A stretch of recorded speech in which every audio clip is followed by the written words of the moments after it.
Jetzt, wir haben wie angefangen mit einem Grundschritt, damit ihr seht, wie alles aufbauen ist. Wir zeigen erstmal die ganze Konstruktion und dann, wie wir das aufgebaut haben.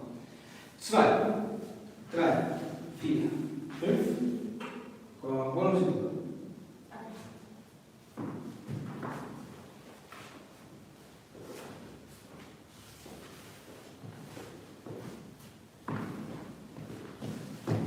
Und 1, 2, in die andere Richtung.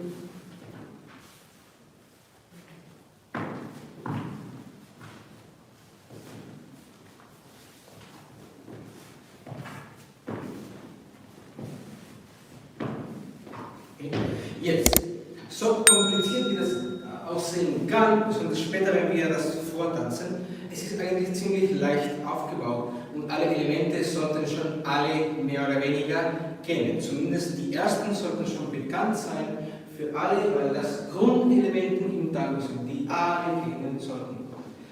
Erstens, Grundschritt 3, 4, 5, 6, 7, 8. Aus dem Grundschritt machen wir den Ochos vorwärts, aus dem Kreuz. 2, 3, 4, 5, Ochos vorwärts. 1, 2, 3 normalerweise, zurück zum Kreuz und 6, 7, 8. Dann, die Richtung von dem ersten Ocho haben wir verändert. 2, 3, 4, 5, statt hier, wir machen das jetzt diagonal rückwärts für den Mann, diagonal vorwärts für die Frau. Das ist die erste Veränderung, die uns zum nächsten Schritt bringt. Aber erstmal 2, 3, 4, 5 machen wir die Ochos so diagonal nach hinten, 3 Ochos kreuzen, 6, 7, 8.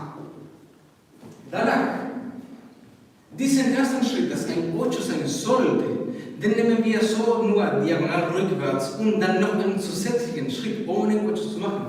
3, 4, 5, Schritt, ohne Ochos zu machen. Ab hier, wir schließen, wir gehen zur Seite und wir bringen die Frau nach hinten, nach unserer rechten Seite. Dafür brauchen wir eine Rotation nach rechts. Ochos rückwärts und 3, 4, 5, 6, 7, 8. Zeigen wir das einmal fließend. 2, 3, 4, 5 Veränderungen eines Ochos, noch ein Schritt zusätzlich und jetzt Ochos rückwärts und zurück zum Grundschritt. Also bis hier ist alles ziemlich normal, wir haben nur ein Ocho vorwärts verändert. Jetzt kommt noch eine Veränderung. In dieser Veränderung, das wir hier gemacht haben. 2, 3, 4, 5, erste Veränderung, aber jetzt statt hier gehen wir eigentlich rüber. Ochos rückwärts und 3, 4, 5, 6, 7, 8, wie wir schon gezeigt haben. Das kann man so sehen wie eine Saccada.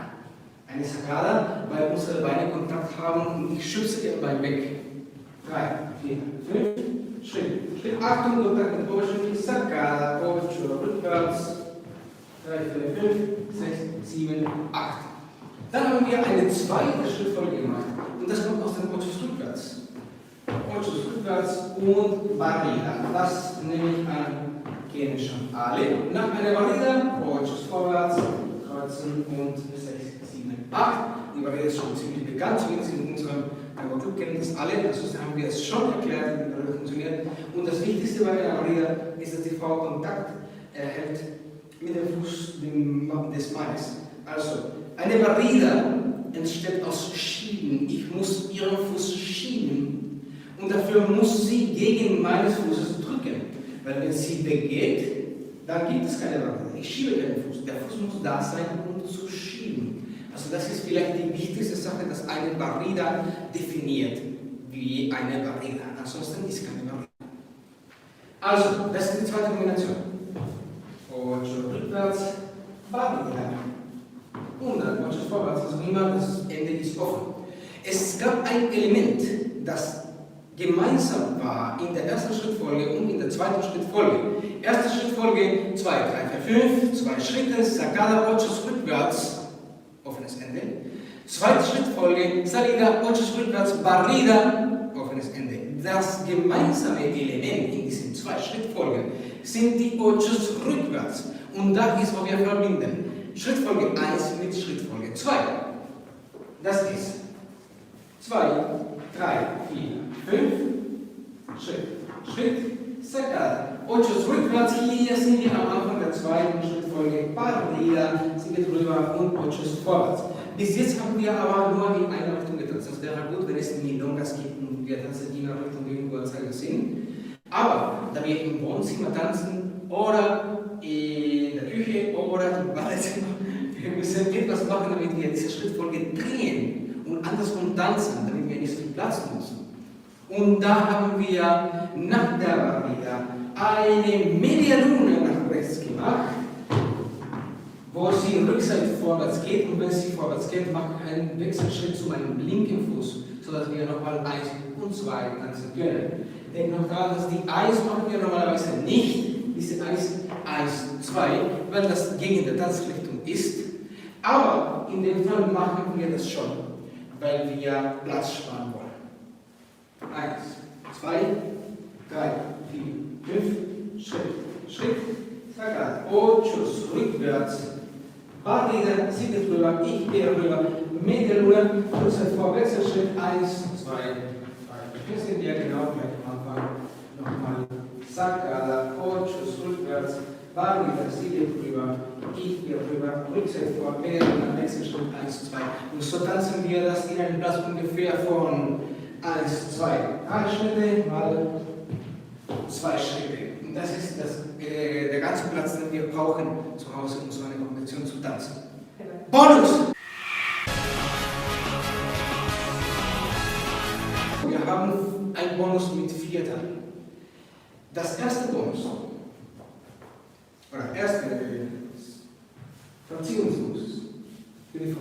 Zack, Verziehung und rüber. Also 2, 3, 4, 5. Und diese Verziehung kann natürlich einen Akzent haben mit einem leichten Bolero hinten. Das macht alles ein bisschen schärfer. So. Ach, genau. Jetzt, das zweite ist ein Gancho, der den Mann machen kann, wenn er die Ochos rückwärts führt. 2, 3, 4, 5. Zack. Schritt. Hier, wo dieser Gang mache zum Ochos rückwärts, kann ich davor einen Gancho und Ochos rückwärts. Drittes Element unseres Bonus. Das ist ein Gancho, das die Frau macht, als Antwort zu meinem Gancho. Das kann ich führen? Nein, das kann ich leider nicht führen. Deswegen sage ich, dass nur sie machen kann. Jedes Mal, dass so eine Situation vorkommt. 2, 3, 4, 5. Beziehung. Jetzt. Erster Gancho, zweiter Gancho. Ochos rückwärts.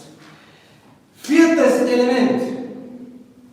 Das ist das Element, das unsere Schrittfolge ein bisschen verändert. 2, 3, 4, 5. Erster Bonus. Zweites Bonus. Drittes Bonus. Boom, Gancho. Dieser Gancho hier kann unsere Kombination verändern. Weil wenn wir das machen, ist es eigentlich eine Position, die wir auch nicht führen können. Wir können die Position nur machen und irgendwie einen Gancho vorschlagen. Das ist ein Gancho machen. Wenn sie das versteht, macht sie das. Wenn sie das nicht versteht, macht sie das nicht. Wenn sie den Gancho versteht, haben wir den Nachteil, dass sie danach sehr wahrscheinlich vorwärts geht und wir landen in den Ochos vorwärts. Und wenn sie in die Ochos vorwärts geht, kommen wir nicht gleich in die Barriera wie bei den Ochos rückwärts. Was können wir machen, damit wir zurück in die Ochos rückwärts gehen und die Kombination zu Ende bringen können? Führen wir einen Bolero zusätzlich.